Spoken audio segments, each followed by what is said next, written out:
very fortunate that we have four hardworking coaches here. And nakataon naman, these hardworking coaches belong to the Magnolia Hotshots. Okay, so their knowledge of PBA and Gilas is beyond question. And that's why tatanong natin sila to give their dream Gilas starting five for the FIBA World Cup. Okay, ako pa nagbigay ako listahan, walang value yun because I'm not a coach like you guys. So, Coach Juno, can you share your dream Gilas starting five for the FIBA World Cup? Go. Mine would be for the 1 and 2 spot because they're both interchangeable would be Mark Barroca and Paul Lee. Bakit kaya, no? Parang Magnolia yung mga players na yun, ano? Especially like the last 2 games against Qatar and Kazakhstan, you'll see the value of Mark being the defensive player and trying to shut down the best guard in the other team. And then hand in hand, you have Paul Lee, who's a very good offensive player also. Okay, so that's your backcourt. Yeah. All right?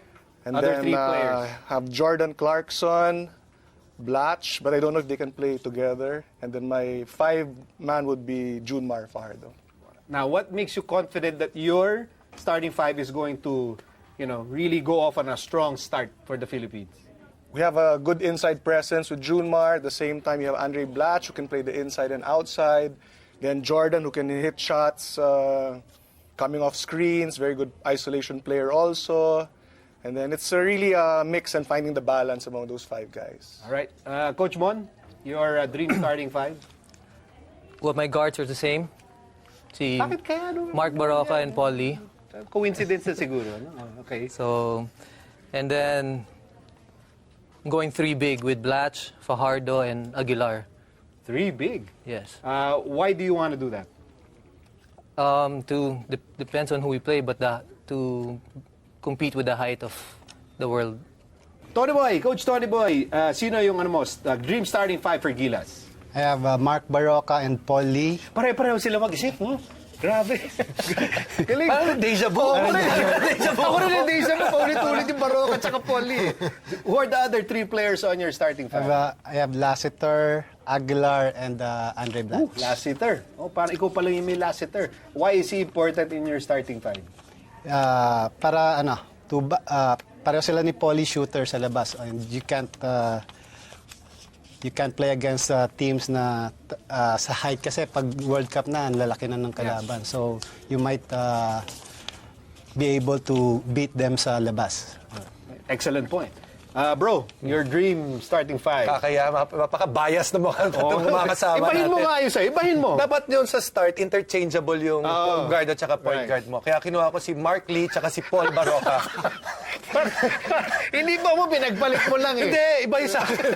Iba sa akin. Yun ang dapat. Dahil masyadong bias yung mga kasama ko eh. So, you start there, Mark Lee, Paul Barroca, interchangeable dapat yung guard lineup. And then, if he can get we're appealing now. Yeah, with clearance. Clearance ni Jordan Clarkson. If he can play, put Jordan Clarkson at the 3, Japet at the 4, then Dre at the 5. So, Andre Blatch para may konting quickness. At the 5. Yung tatlo, tutulungan lang yung dalawang guards. Sila magdadala. Sila magdadala. Si Paul Barroca. At saka si Mark Lee. Mark Lee. Yung Mark Lee parang pwedeng player talaga. Parang may existing na. May kapatid siya si Mark Yee. Parang pwede. So, okay, now that you've shared your dream starting 5, I mean, what will really help the national team succeed sa World Cup?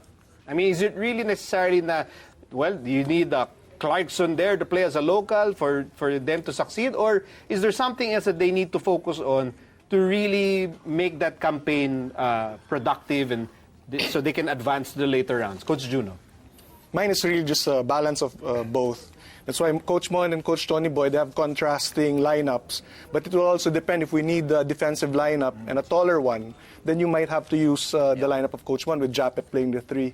But then Coach Tony Boy also has a good point. Now, if we cannot take advantage of the height, then we might be able to take advantage of our outside shooting. That's why he chose Lassiter. So it's really a balance.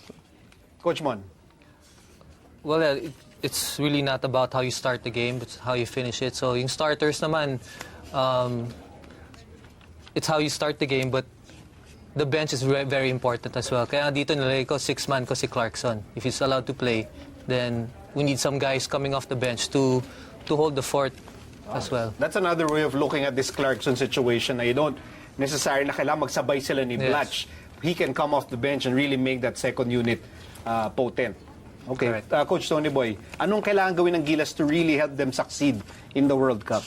I think both offense and defense. We can't just play defense and we won't be able to execute on offense, or we can't just play offense and we can't stop the other team from scoring. So I think play offense and defense. Okay, ibahin ko yung question ko for you. Kanina pa ako nag-prepare. Ay, sorry. Sorry, ibahin ko. Ako eh. Gusto ko ibahin eh. Pwede ba yun para sa Miss Universe? Palitan ko yung sa'yo, ha? Of course. Pwede yun. Doon para malalaman yung poise mo, tsaka kung ready ka for anything. From what you've seen so far, from this Gilas version under Coach Yeng, ano yung ginagawa nila that makes you say, okay yan, ganda nung ginagawa nila? Well, first of all, this Gilas version of coaching is very different from the past few versions because it has changed in almost every window. So I guess the best thing to look at is the final version, diba? With Dre Blatch and the rest of the guys. And I think this group was the best defensively and the most, when you talk about versatility, kasi kailangan versatile ka sa international game because you have bigs that can shoot or bigs that can post up, guards that can post up that are big, guards that are small that can post up. So I think this is the most versatile and also the best defensive team that can put pressure on them. So I think this is the one that I like the most, and I like the way that how Coach Yeng has made it. They put it in a way that they put the ball in Dre's hands to score. He put a lot of shooters around him. Ganda ng shooting nila Paul, nila Mark, and the rest of the guys because now they have space. Now that they have a 5 guy that can, or a 4 guy that can attack, ang luwang ngayon sabi nga ni Paul nung nakausap ko siya, Coach, layo na nila ngayon dahil si Dre. Nung wala si Dre, they couldn't get enough space. So better spacing now with the lineup that he's chosen. Point guard would be Tony Boy Espinosa. 3 years. Nakakalata na ako Naku, para alam ko na And itong isa then pa the last one would be Jason Webb. Can I have some tissue? Hindi ko in-expect